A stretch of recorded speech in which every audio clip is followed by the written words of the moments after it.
नमस्कार मेरे प्रभु प्रेमियों, मैं लालता मिश्रा। मैं आज आप सबको भगवान श्री कृष्ण की जन्म की कथा सुनाने जा रहा हूँ। उस परम योगी, योगियों के भी योगी, योग योगेश्वर भगवान श्री कृष्ण, उनके जन्म की कथा बड़ी ही निराली है। मेरे प्यारे दोस्तों, ध्यान पूर्वक सुनिए आप लोग। उस समय मथुरा के राजा उग्रसेन हुआ करते थे।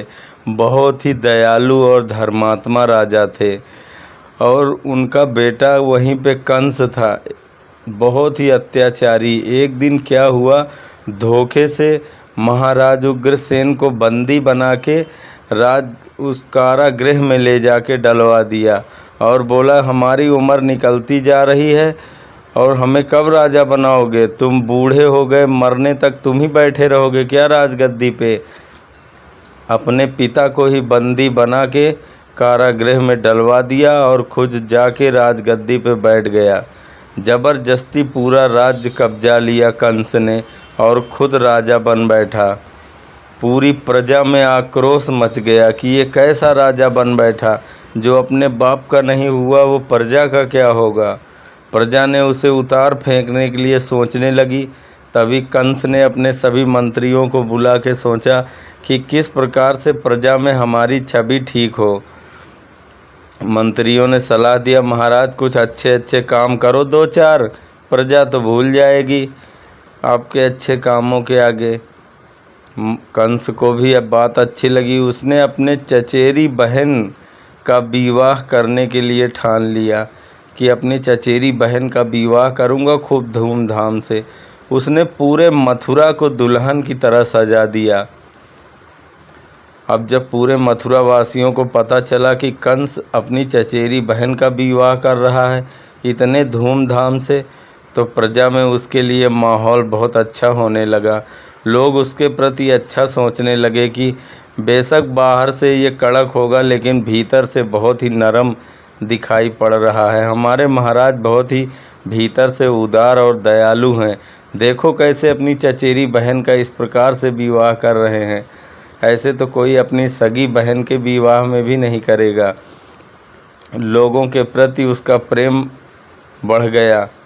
और उसके बाद कंस अपनी ये सब देख के अपनी चचेरी बहन देवकी के विदाई समारोह में बहुत ज़ोर ज़ोर से रोने लगा और सारथी से बोला, सारथी तुम उतरो, मैं खुद ही अपनी बहन को ले जाके छोड़ के आता हूँ।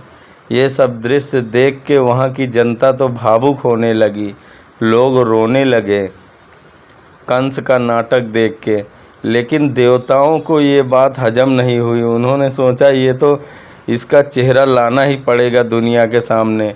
उसी समय आकाशवाणी हुई कि हे कंस, तू जिस बहन को इतने प्रेम से लेके जा रहा है उसी के 8वें गर्भ का पुत्र तुम्हारा काल होगा, तुम्हारी मृत्यु बनेगा।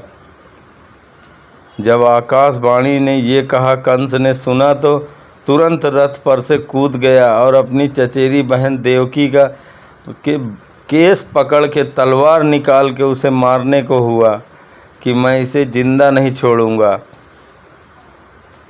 अरे भैया, जनता लोग देख रहे थे कि बोले वाह, प्रजा बोली वाह, ऐसा इतना निर्दयी, अभी अभी इतना प्रेम से ले जा रहा था और अचानक ही बदल गया। इसका तो कोई भरोसा ही नहीं है कब ये क्या कर देगा।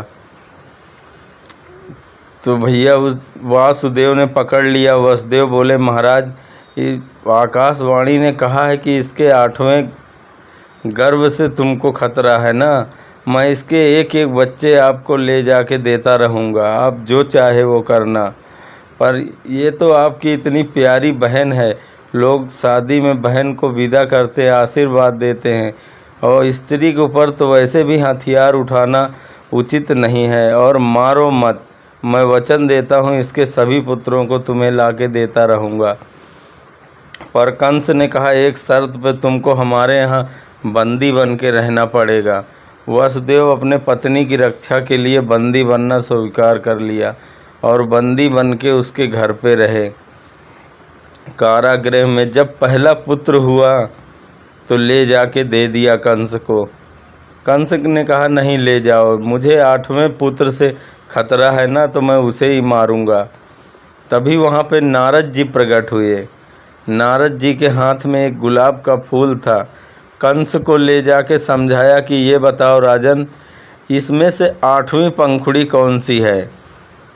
कंस ने गिन के बताया कि ये है आखिरी पंखुड़ी। नारद जी ने कहा यहाँ से गिनो। वहाँ से गिना तो दूसरी निकली 8वीं। नारद जी ने ऐसे 8वीं पंखुड़ी गिनवाई तो 8वीं 8 हो गई। कंस का दिमाग चकरा गया, बोला गुरुदेव मैं समझ गया आपका इशारा। नारद जी ने सोचा कि जब तक ये बच्चों को नहीं मारेगा, इतने बाल हत्या सबसे बड़ी हत्या होती है, तब तक इसके पाप का घड़ा कैसे भरेगा। तभी वो बुला के उसको पटक के समाप्त कर दिया। ऐसे ही 6 पुत्रों को समाप्त कर दिया। 7वें में संकर्षण, उसको संकर्षित करके रोहिणी के गर्भ में पहुंचा दिया, जो भगवान दाऊ जी प्रकट हुए, बलराम जी। उसके बाद 8वें में पैदा होने के लिए आ गए भगवान श्री कृष्ण। भादों का महीना आ गया, कृष्ण पक्ष आ गया, दिन बुधवार का आ गया, रोहिणी नक्षत्र आ गया, संकर्षण योग आ गया। भगवान श्री कृष्ण रात के 12 बजे जन्म लेने के लिए तैयार हो गए। तभी चतुर्भुज रूप में प्रकट हुए भगवान कारागृह में, और वसुदेव और देवकी की आँख खुली, देखने लगे कौन है प्रकट हुआ। आँखें ही नहीं रुक रही थी। भगवान ने कहा डरो मत, आपने हमको अपने बेटे के रूप में पाने के लिए सोचा था, इसलिए मैं आपके पुत्र रूप में आपके उसमें जन्म लेने आया हूँ। माँ डरो बिल्कुल नहीं, मैं अभी छोटा बालक बन जाऊँगा। हमें उठा के चुपचाप गोकुल में नंद बाबा के घर रखाना, वहाँ एक कन्या ने जन्म लिया है, वहाँ से उस कन्या को ले आना। घबराना बिल्कुल नहीं है, किसी से डरना नहीं है। यूँ कह के भगवान छोटे से शिशु रूप में बन के प्रकट हो गए और रोए बिल्कुल नहीं, क्योंकि उनको पता है कि जैसे रोएंगे वैसे मामा एकदम हथियार लेके, तलवार त्रिशूल भाले लेके पहुंच जाएंगे। भगवान रोए बिल्कुल नहीं, चुपचाप शांत। वसुदेव जी की सारी हथकड़ी बेड़ियाँ टूट गई। चुपचाप जेल के सारे फाटक खुल गए, सारे पहरेदार तान दुपट्टा खर्राटे बजा के सो गए वहाँ पे। वसुदेव जी जैसे ही घर से बाहर निकले, मंद मंद बारिश शुरू हो गई। आकाश के मेघों ने देखा कि मेरे प्यारे प्रभु जा रहे हैं, सो मंद मंद बारिश होने लगी। मेरे एक गुरुदेव भगवान तो कहते हैं कि बारिश इसलिए होने लगी क्योंकि वसुदेव जी जा रहे थे और उस समय भादों का महीना था। लोग सब बाहर लेटे रहा करते थे और अंधेरी रात थी, कहीं वसुदेव जी किसी के चारपाई से अटक के गिर न पड़े, सारी पोल पट्टी खुल जाए। इसलिए भगवान बचाने के लिए मंद मंद बारिश करने लगे, जिससे सभी अपनी चारपाई उठा के घर के भीतर चले गए और किसी को कान भी भनक नहीं हुई, क्योंकि उस समय गोकुल और मथुरा के लोग गलियारों में ही लेटे रहते थे, सड़कों पे ही चारपाई डाल के लेट जाते थे। और जब बारिश हुई तो सभी घर के भीतर भाग गए, जिससे वसुदेव प्रेम पूर्वक नंद बाबा के घर जाके दे के आए। वहाँ से कन्या आई, योग माया जो जन्म ली थी वहाँ पे जाके प्रकट हुई थी, उनको लेके आए वसुदेव जी। और जैसे ही कारागृह में पहुँचे कि बेड़ी हथकड़ी फिर से लग गई, सारे गेट बंद हो गए और जैसे कन्या ने ज़ोर से गला फाड़ के चिल्लाया, सारे पहरेदार जग गए। कंस को सूचना पहुंचाई, दौड़ के आए। कंस ले गया बच्ची को, बोला ये देवता कितना झूठ बोलते हैं कि बोले थे 8वें गर्भ में संतान होगा जो हमारा वध करेगा, ये तो कन्या है। लेकिन कुछ भी हो मैं छोड़ूंगा नहीं, कोई भी मेरा काल हो सकता है। इसलिए जैसे ही वो पटकने को हुआ तभी उसके हाथ से छिटक के ऊपर आकाश में जाके बोली, हे मूर्ख कंस, तू हमें क्या मारेगा, तुझे मारने वाला यहीं तेरे आसपास पैदा हो चुका है। ढूंढ ले, तू अपनी मृत्यु से बच नहीं पाएगा। यो कह के देवी वहाँ से अष्टभुजा रूप में गई और विंध्याचल में विंध्यवासिनी के रूप में विराजमान हो गई योग माया। उनकी दुनिया भर में पूजा होती है माँ विंध्यवासिनी की, जो विंध्याचल में विराजमान है। उसके बाद कंस तो अब सोचने लगा अब क्या करे। उसने अपने आसपास के जितने भी बच्चे पैदा हुए थे सबको मारने में लग गया। और उधर नंद बाबा के यहाँ क्या चल रहा है, नंद बाबा के यहाँ इधर नंद बाबा के यहाँ सभी महात्मा आए हुए हैं और खूब महात्मा को खीर रबड़ी मालपुआ खूब घुटवाया नंद बाबा ने। सारे महात्मा प्रसन्न हो गए और नंद बाबा से बोले कि बाबा पुत्रवान भव। नंद बाबा तो बड़े आश्चर्य में पड़े कि महाराज पुत्र कहाँ से होगा, इतने 60 साल के बूढ़े तो हम हो गए हैं, अब बुढ़ापे में कहाँ बच्चा होने वाला है।